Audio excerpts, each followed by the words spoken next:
歡迎大家嚟到陸叔馬訊。陸叔馬訊係一個專門分享陸運彩心水嘅 channel。廢話唔多講，即刻睇下2026年1月28號喺跑馬地 C 跑道嘅賽事，陸叔有咩心水先？第4場4班1000米嘅賽事，陸叔嘅心水分享有3、6、11。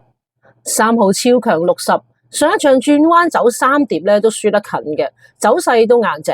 前仗直路嚴重受困，際遇極差嘅情況底下咧，都追到跑過第4名。今次抽到一檔再配減磅騎師，成件事唔同晒啦。6號凝聚美麗，前一仗咧蝕盡快步速嘅情況底下，僅僅輸一個短馬頭位。上一次泥地嘅賽事咧，似係為退熱做部署啦。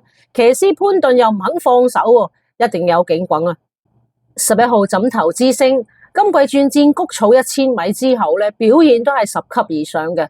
最近賽前嘅試習咧都大勝而回，狀態踴躍，蓄勢待發啦。第5場4班1650米嘅賽事，陸叔嘅心水分享有10、11、12。10號先到先得，評分已經回落翻上一季贏馬嘅水平啦。上一仗起步就發生咗大碰撞啦，直路有持望空，所以呢個賽績可以抹咗佢。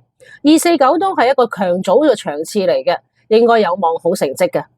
11號長勝將軍近仗咧次次都近嘅，狀態長期都保持踴躍。上一仗直路走內欄嘅不利跑線啦，仍然能夠攞到個第2，表現都硬淨，應該有個競爭力喺度嘅。12號試跑得係1650米嘅路程專家。前一仗咧直路末段跟馬尾衝刺啦，仍然能夠做到全場最快嘅末段。上一仗咧蝕慢步速兼走不利跑線之下咧，都有個3甲，表現係好出色嘅。第6場4班1200米嘅賽事，陸叔嘅心水分享有1、4、5、10。1號喵喵怪，上一仗閘前落飛之下咧，僅輸個幾馬位啦。而前一次排大外檔競跑咧，仍然能夠奮力攞到個第2名，見到佢嘅鬥志係好頑強嘅。今次檔位大幅改善之下，個形勢應該會唔同晒啦。4號巴閉哥，上一仗閘前咧落大飛嘅，可惜全程咧就走大外碟，都淨係輸條頸喎。前一仗咧3碟轉彎，騎師又好似是但騎咁，都輸2個馬位啫。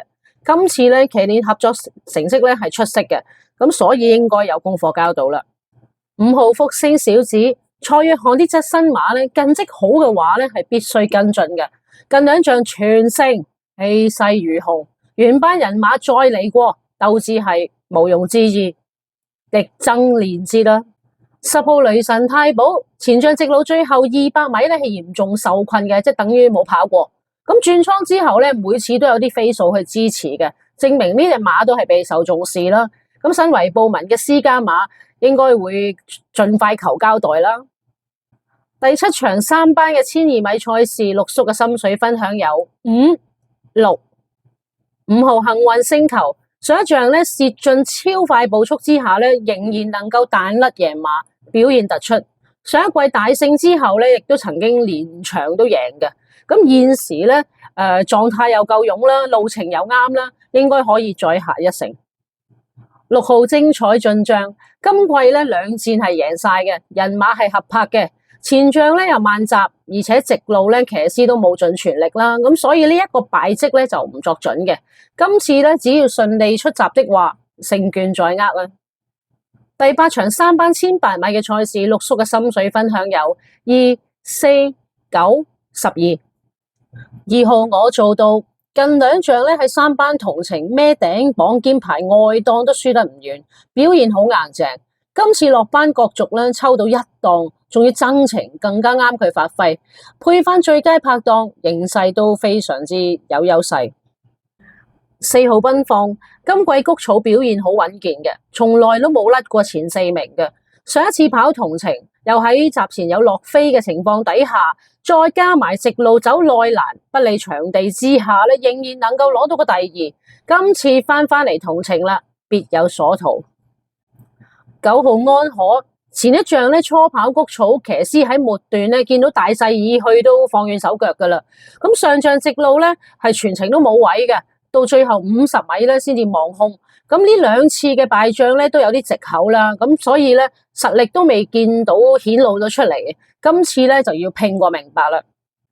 12號中國心，想像抽大外檔三碟轉彎，直路有蝕位嘅情況底下咧，仍然能夠大勝而回，賽績嘅水準都非常之高，實力明顯係好好嘅。咁即使咧升班角逐咧，仍然係有力爭勝嘅。第9場3班1200米嘅賽事，陸叔嘅心水分享有2、7、12。2號朝朝醒，谷草千二咧係表現非常穩定嘅。近兩季抽3檔或以內嘅話咧，至少都攞到第2。今次抽到黃金一檔，形勢大好，座位望贏之選啊！7號太子4歲馬3戰谷草1200米，表現一場比一場進步。賽前咧由艾少禮親自試足3課，非常之緊張，重視程度咧可見一斑啊！12號好節拍。谷草1200米嘅專家，今季咧每一戰咧都有飛數支持嘅。上一仗集前咧更加落飛搏失咗，今次咧可以守翻個 box seat 嘅有利位置，力求保中啦。以上咧就係六環彩提供嘅心水馬匹啦，排名不分先後，全部都係陸叔覺得有望爭勝嘅馬嚟嘅。